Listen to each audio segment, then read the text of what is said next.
करायला तयार आहोत. आम्हाला कोणाची अडचण करायची नाही.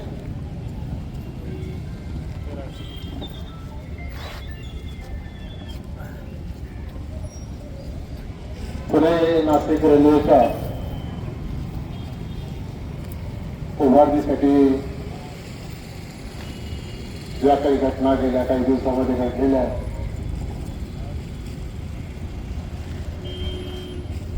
त्याच्या संदर्भामध्ये आपल्या भावना व्यक्त करण्यासाठी, आपली मागणी मांडण्यासाठी आज आपण सगळेजण एक प्रातिनिधिक स्वरूपामध्ये रास्ता रोकोचं आंदोलन या ठिकाणी करतो.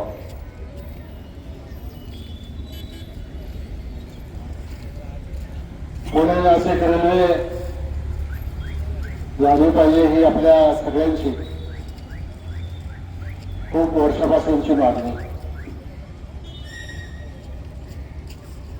आज पाहिलं तर मुंबईवरून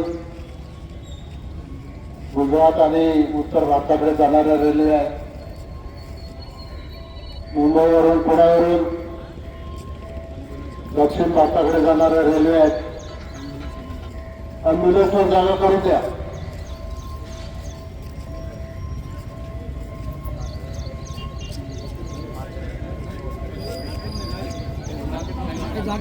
आहे जागा.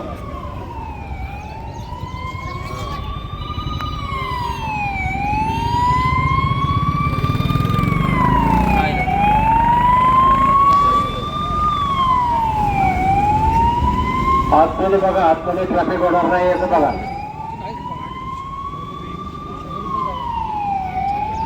जागा करून द्या आपल्या कार्यकर्त्यांनी.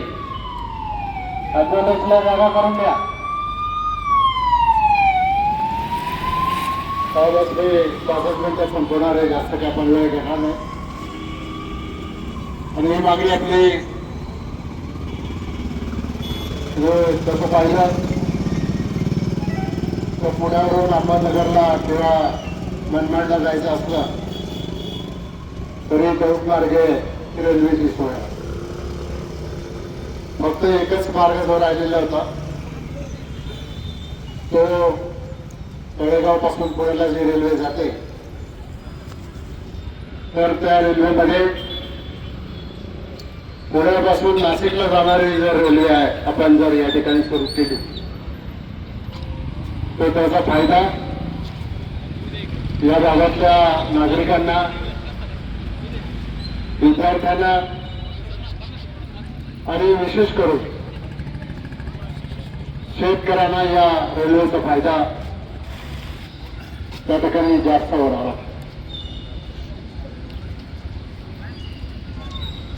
शेतकऱ्यांचा माल जलद गतीने परदेशामध्ये गेला पाहिजे याच्यासाठी खेडला विमानतळाची योजना सुद्धा आखली गेली होती. परंतु काही कारणामुळे खेडचा विमानतळ होऊ शकला नाही आणि तो आता पुरंदरला, सासवडला त्या ठिकाणी गेलेला आहे. आता विमानतळ तिकडे गेला तर आपली मागणी हीच होती की पुण्यापासून तर नाशिकला जाणारी रेल्वे जर झाली तर निश्चित इथल्या शेतकऱ्याचा माल नाशिकपर्यंत जाईल आणि नाशिकहून पुढची जी कनेक्शन्स आहेत, मग मराठवाड्यामध्ये जाणारी कनेक्शन्स असतील किंवा आणखी उत्तरेकडे जाणारी कनेक्शन्स असतील, ते सगळी कनेक्शन्स त्या ठिकाणी जोडली जातात. आणि म्हणून गेल्या अनेक वर्षापासून या भागातल्या जनतेची ही अपेक्षा. 2004 ला आपले ज्येष्ठ नेते माननीय शिवाजीराव आढळराव पाटील या विभागाचे खासदार झाले आणि त्यांनी या पुणे नाशिक रेल्वेच्यासाठी खूप मोठ्या प्रमाणामध्ये पाठपुरावा केंद्र सरकारकडे केला. त्याला काही यश येत नव्हतं. नंतर भारत सरकारने एक आपली भूमिका बदलली आणि भारत सरकारने सांगितलं की 50% खर्च राज्य सरकारने केला पाहिजे, 50% खर्च आम्ही केंद्र सरकार करू. 2008-9 मध्ये मी राज्याचा अर्थमंत्री झालो होतो. मला एकच अर्थसंकल्प मांडायला मिळाला, एक अंतरिम निवडणुकीच्या आधीचा आणि एक निवडणुकीच्या नंतरचा. आणि मला तुम्हाला सांगायला हे मनापासून अभिमान आहे की राज्याचा अर्थमंत्री म्हणून महाराष्ट्राच्या विधानसभेमध्ये मंत्रिमंडळाची मान्यता घेऊन ही घोषणा केली होती की पुणे नाशिक रेल्वेचा जो 50% आर्थिक भार आहे तो आर्थिक भार आम्ही महाराष्ट्र सरकार उचलायला तयार आहे. आणि त्याची तरतूद सुद्धा आपण केंद्र सरकारला कळवलं सुद्धा. परंतु 2009ला मी विधानसभेचा अध्यक्ष झालो, पण दिल्लीमध्ये वेगवेगळ्या घटना घडत होत्या. शिवाजीराव एकदा 2दा 3दा खासदार झाले, त्यांनी आपला पाठपुरावा चालूच ठेवला आणि त्यावेळेला बरंचसं काम पुढे गेलं.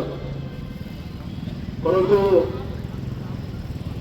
त्यांना मग लोकसभेमध्ये थांबायला लागलं. डॉक्टर अमोल कोल्हे या भागामधून दिल्लीला निवडून गेले खासदार म्हणून. डॉक्टर कोल्हेंनी सुद्धा या प्रकल्पाचा पाठपुरावा तेव्हापासून सुरू ठेवलेला आहे. शिवाजीराव पण प्रयत्न करतायत आणि मी देखील माझ्या पद्धतीने प्रयत्न करतो.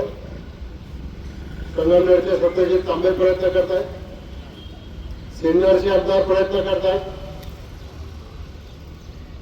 समीर भाऊ भुजबळ पार्लमेंटमध्ये असताना त्यांनी सुद्धा या प्रकल्पाचा आग्रह धरलेला होता. आणि ते सगळं जे प्रेशर तयार झालं होतं त्या प्रेशर मधून ही रेल्वे कशी पुढे जाणार हे त्या ठिकाणी पुढे जातो. परंतु मध्यंतरी एका कार्यक्रमाला शिरूरच्या एका कंपनीमध्ये रेल्वे मंत्री आले होते, वैष्णवजी. मुख्यमंत्री होते, मी होतो. मुख्यमंत्री लवकर जरा निघून गेले, त्यांना जायचं होतं कार्यक्रमाला. अश्विनी वैष्णव केंद्रीय रेल्वे मंत्री आणि मी एकत्र जेवायला बसतो. त्यावेळेला मी त्यांच्याकडे हा विषय काढला की वैष्णवजी हा आणि लेखी निवेदन सुद्धा त्याला केलं. हा प्रश्न अतिशय गंभीर आहे.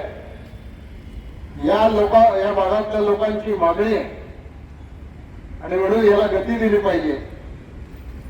तुम्ही मला सांगा, पाहिजे तर आवश्यक असेल तुम्ही दिल्लीला येऊन तुमच्याशी चर्चा करायला तयार आहे. पण काय झालं माहित नाही.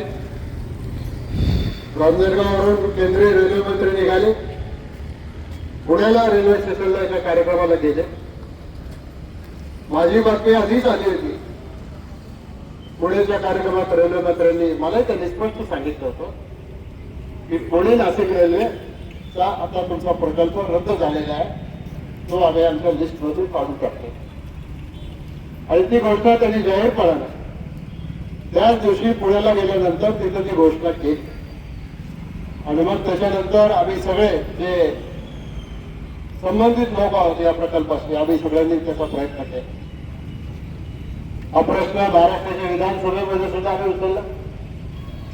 त्यावेळेला आपले राज्याचे मुख्यमंत्री देवेंद्रजी फडणवीस यांनी डॉक्टर काकोडकर साहेबांच्या अध्यक्षतेखाली एक कमिटी नेमली आणि मुख्यमंत्र्यांशी ज्यावेळेला माझं बोलणं झालं तर मुख्यमंत्र्यांनी सांगितलं हा जीएमआरटीचा प्रोजेक्ट त्याच्यामुळे निर्माण होणारं दर्शन या रेल्वेमुळे या जीएमआरटीच्या प्रोजेक्टला अडथळा निर्माण होतो, म्हणून केंद्र सरकारने हा निर्णय रद्द केला प्रकल्प. मी त्याला सांगितलं असं होत नाही, जगामध्ये अशा अनेक ठिकाणी आर्थिक व्हायबिलिटीचा विचार नका करू, पण प्रकल्प रद्द करताना टेक्निकल व्हायबिलिटी याची बसते की नाही याचा विचार करा. आणि त्याच्यासाठी अमेरिकेमधल्या एका शास्त्रज्ञांचं जे लेखी ओपिनियन मी मागवलं होतं ते ओपिनियन त्यांना त्या ठिकाणी दिलं. आणि मग या जीएमआरपीच्या संदर्भामध्ये पुन्हा हा प्रकल्प कसा करता येईल याच्यासाठी डॉक्टर काकोडकरांच्या अध्यक्षतेखाली कमिटी होती. त्या कमिटीचा अहवाल यायचा तेव्हा येईल. त्याच्यानंतर प्रकल्प पुढे कसा घेऊन जायचा. पण दरम्यानच्या काळामध्ये केंद्र सरकारने आणखी एक निर्णय घेतला की पुण्यापासून हा प्रकल्प या मार्गे जो जाणार होता त्याच्याऐवजी आता हा प्रकल्प रांजणगाव आणि त्या परिसरामधून अहमदनगरला नेऊन तिकडून अहिल्यानगरहून तो प्रकल्प नाशिकला जोडायचा असं काहीतरी त्यांनी नियोजन केले. कारण जशी मुंबईवरून गुजरातला जाणारी बुलेट ट्रेन करतायत तसेच मुंबईवरून पुण्यावरून साऊथला जाणारी अतिजलद रेल्वे करायचं त्यांच्या डोक्यामध्ये आहे. आता त्याच्यावर आमचा सगळ्यांचा पाठपुरावा सुरू आहे. माझं डॉक्टर अमोल कोल्हेंशी पण बोलणं झालं. अमोल कोल्हेंना ही सगळी परिस्थिती माहिती आहे. काल रात्री बंटी पाटलांचं आणि अमोल कोल्हेंचं पण बोलणं झालं. बंटी पाटलांनी त्यांना सांगितलं की जर हा आपल्या भागातला प्रकल्प आहे तर तुम्ही सगळ्या आमदारांना घेऊन येता बसा, स्पष्ट भूमिका सांगा काय, आणि मग त्या भूमिकेमधून हा प्रकल्प पुढे कसा न्यायचा हे आपण त्याच्यामध्ये ठेवू. अमोल कोल्हेंचं आता आपलं आंदोलन चालू असताना फोन आला होता. तुम्ही टीव्हीवर पाहिलं असेल की राष्ट्रवादी काँग्रेसचे सर्व खासदार उभे सुप्रियाताईंच्या नेतृत्वाखाली देशाच्या पंतप्रधानांना भेटणार आहे. अमोल कोल्हेंनी सांगितलं की हा या प्रकल्पाबद्दल मी उद्या हा विषय पंतप्रधानांच्याकडे काढतो. आधी पण एक बैठक रेल्वे मंत्र्यांच्या बरोबर झालेली आहे, पण हा प्रकल्प मार्गी लागेल अशी काही अवस्था काही फार दिसत नाही. आता दिल्लीत जे काय व्हायचं ते होईल. आपण 50% पैसे पण सहन करायला तयार होतो. आपण सगळे प्रयत्न केलेले. मग आपल्या खासदारांनी आढळराव पाटलांनी प्रयत्न केले, अमोल कोल्हेंनी प्रयत्न केले, बाळासाहेब थोरात प्रयत्न करतात, सत्यजित तांबे प्रयत्न करतात, आमचे सिनियरचे आमदार प्रयत्न करतात, भुजबळ साहेब प्रयत्न करतात. सगळ्यांचा प्रयत्न, पण केवळ राजकीय लोकांना हा प्रकल्प पाहिजे याच्यापेक्षा हा प्रकल्प जनतेला पाहिजे का नको याच्यासाठी आपल्या भावना व्यक्त करण्यासाठी आपण रस्त्यावर आलेलो आंदोलन करतो. खरं तर आम्ही सत्तारूढ पक्षातले लोक आहोत. आम्ही आंदोलन करून एखादा प्रश्न सोडवू असं नाही.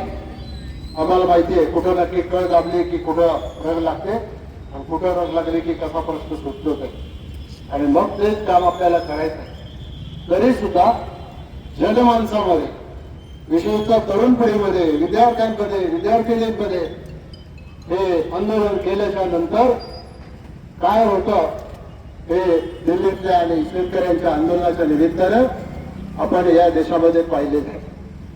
आणि म्हणून कोणाला विरोध म्हणून नाही, कोणाशी बाजू ओढायची म्हणून नाही, काहीतरी लोकांचा गैरसमज किंवा समज करून द्यायचा म्हणून नाही, कुठल्याही राजकीय हेतूशिवाय या भागाचं भवितव्य चांगलं करणारा हा प्रकल्प आहे.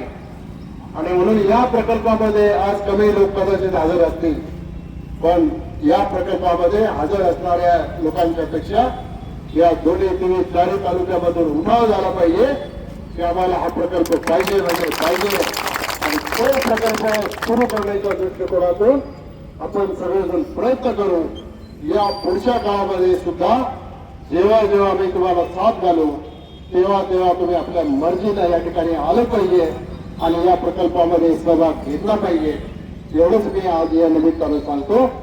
आणि अधिक न बोलता अनेक लोकांची गैरसोय न करता मी या ठिकाणी थांबतो आणि आपल्याला सुद्धा सगळ्यांना विनंती करतो आपण अतिशय शांततेच्या मार्गानं आपापल्या कामाला आपापल्या घरी परत जावं एवढंच सांगून मी या ठिकाणी थांबतो. सर्वांचे आपले आभार मानतो. धन्यवाद. नाशिक रेल्वे चालू झालीच पाहिजे. रेल्वे आमच्या हक्काची, काही कुणाच्या बापाची. रेल्वे आमच्या हक्काची.